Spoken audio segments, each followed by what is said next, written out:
voltamos com o Horizonte Temático. Quando a gente se reúne, sempre falo isso, quando a gente se reúne com gente inteligente, a conversa que rola nos bastidores, no intervalo, ela vai só engrandecendo. Acho que todo mundo que está aqui no estúdio agora e o pessoal lá na produção. Voltamos e hoje debatemos sobre o papel da Suprema Corte do país. Participe conosco pelo WhatsApp, é pelo 31 99642 8473. Senhores, duas participações eu prometi do Geraldo. Geraldo, que bom que você ficou com a gente.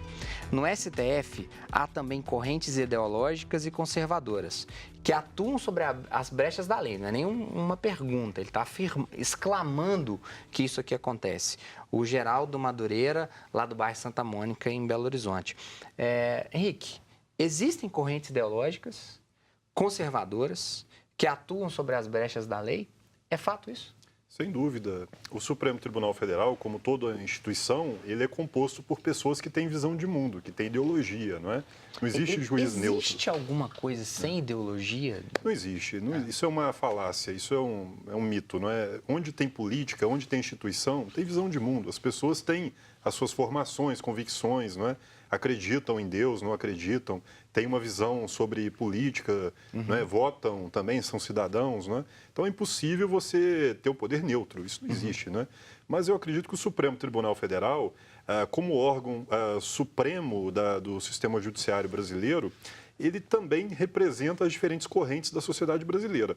Mas nós temos que separar muito bem as visões ideológicas dos ministros de questões partidárias, né? Ministros podem acreditar em determinadas ideologias, mas eles são primordialmente escolhidos para seguir a lei, para cumprir a Constituição, não é? Então, na hora que eles vão interpretar de forma bastante ampla os princípios constitucionais, alguns são mais garantistas, quer dizer, são mais restritos ao que diz a norma, e outros são mais principistas, não é? São mais abertos na interpretação das normas constitucionais, dos princípios, né? Há princípios na Constituição brasileira, por exemplo, da justiça social. Alguns têm uma visão mais ampla sobre o que é a justiça social, soberania nacional, liberdade, desenvolvimento, enfim, são palavras muito abertas, que têm uma composição que pode ser preenchida por diferentes valores. Então, o papel do ministro do Supremo, aliás, de todo magistrado, dentro de uma visão hermenêutica mais ampla, é interpretar esses princípios e preenchê-los com diferentes valores. E aí é importante que ele sopese o que é mais importante. Ele tem que balancear. É mais importante a liberdade, a igualdade, em determinados casos concretos, na hora que ele aplica a Constituição. Eu vou abrir alguns desses casos. Quando Dias Toffoli, com atuação como advogado do PT, hoje presidente do Supremo, alguém diz assim, esse aí já foi advogado do PT. Então, qualquer decisão que ele tomar, esse é o primeiro posicionamento. Alguém que já foi advogado de um partido poderia estar ali? Quando a ministra Rosa Weber, ela, na diplomação do presidente Bolsonaro, ela diz que, presidente, preocupe-se com os direitos humanos. E uma deputada do PSL coloca na sua rede social, a ministra veio com esse mimimi de direitos humanos. Quando o ministro Gilmar e o ministro Ricardo Lewandowski, quando fazia parte da turma com também o Dias Toffoli, se cair ali é o paraíso da soltura dos corruptos. O que pensar? Eu estou citando 3, daqui a pouquinho vou lembrar de mais 3. Professor Arnaldo, o que pensar desses 3 fatos? A questão do ministro ter sido ligado a um partido, seja como deputado, seja como secretário, seja como advogado, tá? A escolha vai ser feita por um presidente da República. E ele vai escolher dentre as pessoas que ele tem perto de si, né? Ou ele vai fazer escolhas genéricas. O presidente Lula, quando ele foi nomear 3 ministros de uma vez, ele colocou pelo menos um critério objetivo. Eu quero um magistrado, eu quero um oriundo do Ministério Público e eu quero um advogado. E ali ele foi buscar, dentro dessas 3 classes, as pessoas que ele iria indicar. Então, na hora que a gente tem a escolha pessoal do presidente, a tendência natural é a pessoa escolher alguém que estaria próximo a ele, né? E aí entra o critério de confiança dele, se vai fazer bem ou mal aquele papel que foi escolhido a ele. Não é porque Alexandre de Moraes foi ministro de Temer que o descredencia? Sim, nem esse Moro... Né, que ele era do Ministério Público, deixou a sua função institucional para poder virar secretário em São Paulo. Primeiro. O Moro, que foi juiz e deixou de ser juiz para virar agora ministro. Né? Então, na hora que a gente pondera essas questões todas, eu não posso partir de um determinismo dizendo que fulano veio daquele partido, então o será. Na verdade, isso pode até ocorrer de forma contrária. Eu, sendo seu amigo, se eu tiver que analisar um caso seu, eu posso, a princípio, não analisar. Eu sou impedido e pronto.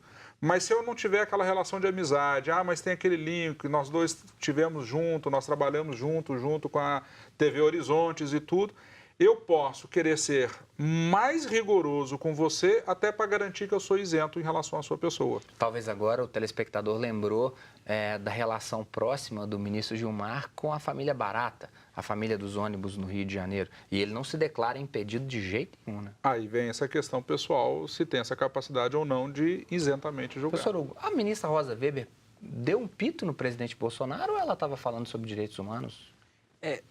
O que acontece? Eu sempre comento com os meus alunos, onde quer que eu esteja, que existe o que nós chamamos de monismo, né? O que seria esse monismo? Eu, basicamente, assim como você, apresentador, nós temos uma única imagem, nós temos uma única personalidade.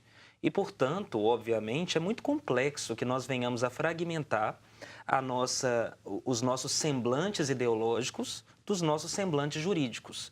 Não obstante, a Constituição Federal, no devido processo legal, diga que, para que haja devido processo legal, tem de haver imparcialidade, tem de haver isonomia, tem de haver ampla defesa. Ora, quando eu falo de imparcialidade, em termos ideológicos, é muito complexo eu propagar de forma categórica, cravar, e há algum magistrado que seja imparcial.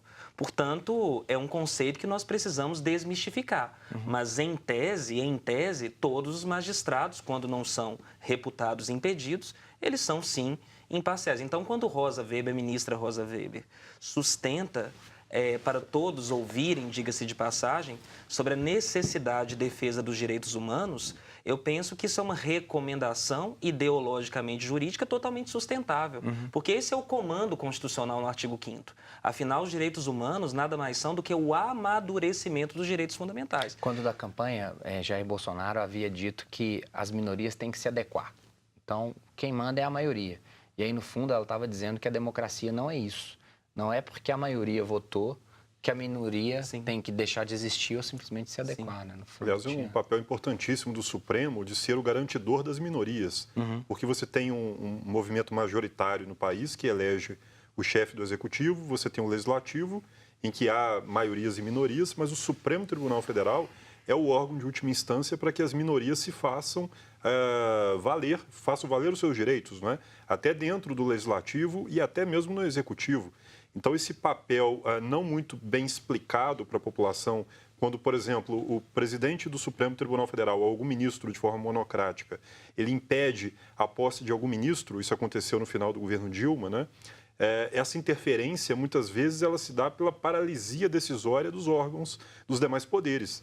Quando o Legislativo não está legislando e não está funcionando de forma adequada no seu papel fiscalizatório. Isso foi no caso quando a presidente Dilma tentou nomear o ex-presidente Lula, né, e aí o Supremo impediu.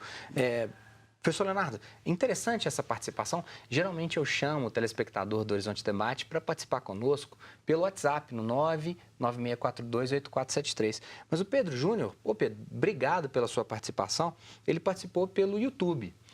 O Horizonte Debate está sendo transmitido ao vivo pela internet e pelo YouTube é possível de fazer esse comentário.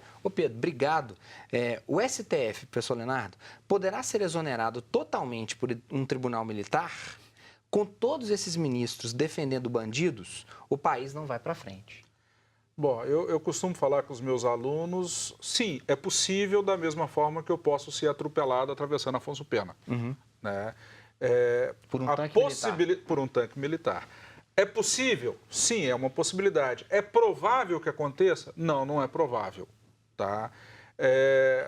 Hoje, se a gente for analisar as situações dos sistemas de governo no mundo inteiro, existe uma tendência de repulsa a regimes autoritários, né? Nós podemos ter aí a questão da democracia, ela ser trabalhada como sendo uma ditadura da maioria sobre a minoria. Então, você ter uma opressão a esses grupos minoritários num discurso democrático. Vamos para uma votação, o Congresso Nacional vai votar, virou lei, nós temos que cumprir a lei, né? O Supremo várias vezes já garantiu a participação nos processos legislativos das minorias, né? Então, assim, existe essa possibilidade de ressurgir um tribunal militar para a gente poder colocar isso? Dentro dos fatores de percentual de possibilidade, existe.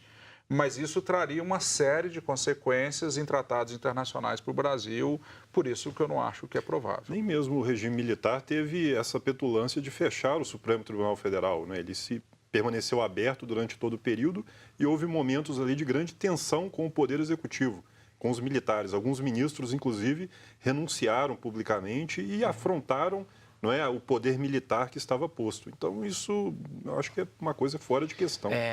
Como a participação do Pedro é uma participação inovadora em função de ter comentado lá pelo YouTube, Pedro, eu vou voltar daqui a pouquinho, no quarto bloco, com, eu acredito, o motivador da sua pergunta, que foi a votação do indulto de Natal do presidente Temer, que liberaria vários acusados já cumprindo pena, culpados do crime de colarinho branco, ou do aumento votado pelos ministros lá, autorizado pelo Temer. Eu vou voltar daqui a pouquinho com essa pergunta sua, Pedro. Fique conosco.